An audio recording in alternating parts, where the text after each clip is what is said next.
চ্যানেলে নতুন হয়ে থাকলে চ্যানেলটা অবশ্যই সাবস্ক্রাইব করে দিও আর পাশে থাকা বেল আইকনটা প্রেস করে দিও যাতে আমার ভিডিও সবার আগে তোমার কাছে পৌঁছে যায়। তো আজকে আমি চলে এসেছি একদম বিয়েবাড়ির স্বাদের রুই পোস্ত রেসিপি নিয়ে।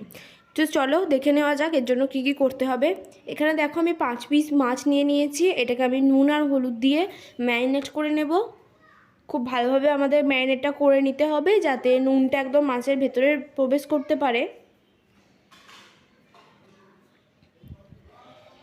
এরপর আমি এই মাছগুলোকে ভেজে নেব। এখানে তার জন্য আমি কড়াইয়ে দিয়ে দিয়েছি সাদা তেল।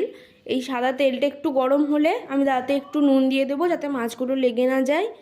এরপর আমি মাছগুলো দিয়ে দেব এবং ভেজে নেব। এই মাছটা খুব যে কড়া করে ভাজবে এরকমটা নয়, হালকা হালকা ভেজে নিতে হবে মাছটাকে আমাদের।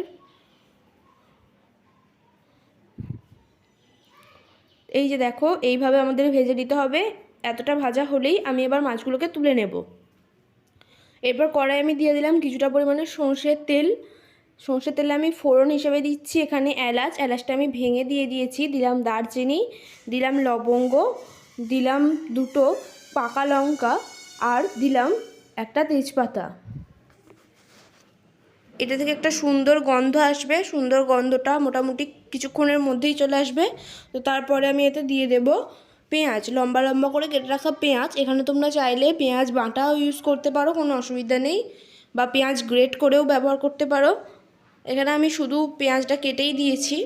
এরপর পেঁয়াজটা হালকা লাল লাল ভাজা হলে আমি এখানে দিয়ে দিলাম আদা বাটা। খুব ভালোভাবে মশলাগুলোকে আমি মিশিয়ে নেব।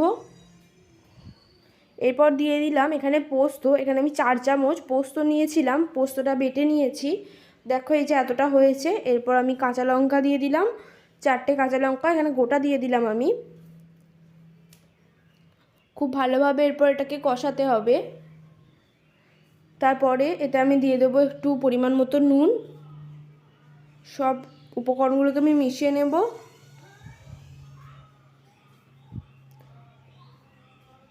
এরপরই এখানে আমি দিয়ে দেব আগে থেকে ফেটিয়ে রাখা টক দই। এই টক দইটা কিন্তু রুই পোস্তর স্বাদ অনেক গুণে বাড়িয়ে দেয়, তাই টক দইটা অবশ্যই দিও।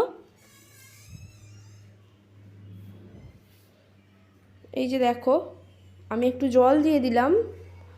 এরপর আমি আরও জল দিয়ে দেবো এখানে। ভালোভাবে মিশিয়ে নিচ্ছি।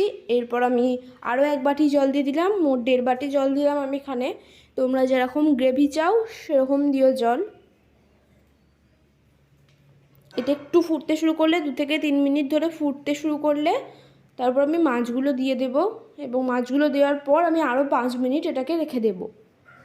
গ্যাসের ফ্লেমটা কিন্তু খুব হাই রাখা চলবে না, তাহলে কিন্তু দইটা কেটে যেতে পারে। তো মিডিয়াম বা লো একদম রাখতে হবে গ্যাসের ফ্লেমটা। এরপর ওপর থেকে স্বাদ মতো আমি নুন দিয়ে দিলাম। তো এই যে দেখো রেডি হয়ে গেছে আমাদের রুই পোস্ত, একদম বিয়েবাড়ির স্বাদের। বাড়িতে একবার অবশ্যই ট্রাই করে দেখো আর কেমন লাগলো একবার জানিও।